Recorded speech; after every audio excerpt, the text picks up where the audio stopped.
Hello, আসসালামু আলাইকুম রহমতুল্লাহি ওবারাকাতু। আমি তারেক রহমান বলতেছিলাম। আপনি কে বলছেন? দয়া করে পরিচয় দিয়ে তারপর কথা বলুন। Hello, hello. আমি অনেক ব্যস্ত আছি, ফোন রেখে দেন।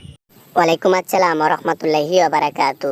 আমি আমি শেখ হাসিনা বলতেছিলাম। শেখ হাসিনা, আমি অনেক কষ্ট করে আপনাকে ফোন করেছি। আমাদের কি জায়গা সারা জীবনের জন্য বন্ধ? শুধু সারা জীবন নয়, আপনাদের জায়গা পার্মানেন্ট বাংলাদেশে বন্ধ হয়ে গেছে। তোমরা যে অপকর্ম করে গেছো, এই অপকর্মের শাস্তি তোমাদেরকে ভোগ করতে হবে। যতদিন এটা ভোগ করো নাই, ততদিন তোমাদের কোনো জায়গা দেশে নাই। কোনোভাবে কি আমাদের উপর দয়া করা যায় না? আমরা তো অনেক ভালো কাজ করেছি। ওই অনুযায়ী দেখাশোনা করে যদি একটু আমাদেরকে জায়গাটা দিতেন। নির্বাচন না করলাম, কিন্তু শান্তিতে তো বসবাস করতে পারবো।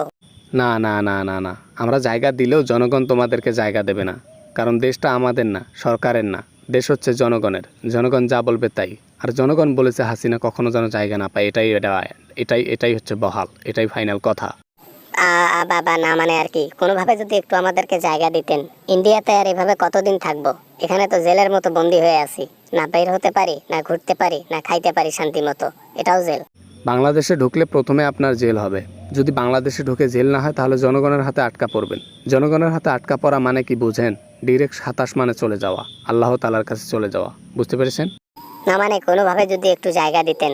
আমরা তো অনেক উন্নয়ন করেছি। আমাদের মতো উন্নয়ন বাংলাদেশে এর আগে কেউ করে নাই। সেই হিসাব করে যদি আমাদেরকে একটু জায়গা দিতেন, অনেক ভালো হইতো আর কি। কাকে জায়গা দেবে? জনগণ কাউকে জায়গা দেবে না। তোমাদের কাউকে জায়গা দেবে না। তোমরা যে কাজ করে গেছো, কারো সন্তান হারা হয়েছে, কারো মেয়ে হারাইছে, কারো ছেলে হারাইছে, কারো বাবা, কারো চোখ নেই, কারো হাত নেই। এগুলা কি? আপনারাই এরকম করে গেছেন। তাই তো আপনাদেরকে জায়গা দেওয়া হবে না। আপনারা যে কাজ করে গেছেন তা ইতিহাসে লেখা থাকবে, বিশ্বের ইতিহাসে। এই ক্ষমতা বাঁচিয়ে রাখার জন্য ভুলভাল একটু করেছি, তার জন্য কি এত বড় শাস্তি দেওয়া আমাকে ঠিক হবে? আমরা চাই না এরকম করে আর ইন্ডিয়াতে থাকতে। আমরা চাই আমাদের দেশে থাকতে। এই জন্য তো আমাদের দেশের পিছন মেরে অন্য দেশকে তাজা করেছো। আর এখন দাবি করতেছো বাংলাদেশ তোমাদের। এখানে জন্ম নিছো ঠিকই, কিন্তু কাজ করেছো তোমরা অন্য দেশের হয়ে। এটা মিথ্যা নয়, এটা একদম সত্য। আরে আরে আরে আরে, এই তো গোপন কথায় হাত দিলেন তারেক রহমান। আমি ভেবেছিলাম একটু জায়গা পাবো, কিন্তু না, কথা শুনে মনে হচ্ছে 1000 বছর চলে যাবে, তাও হাসিনার মতো জায়গা হবে না বাংলাদেশে। বুঝেই যখন ফেলেছেন, তাহলে অযথা সময় নষ্ট করে আমার সময় নষ্ট করতেছেন কেন?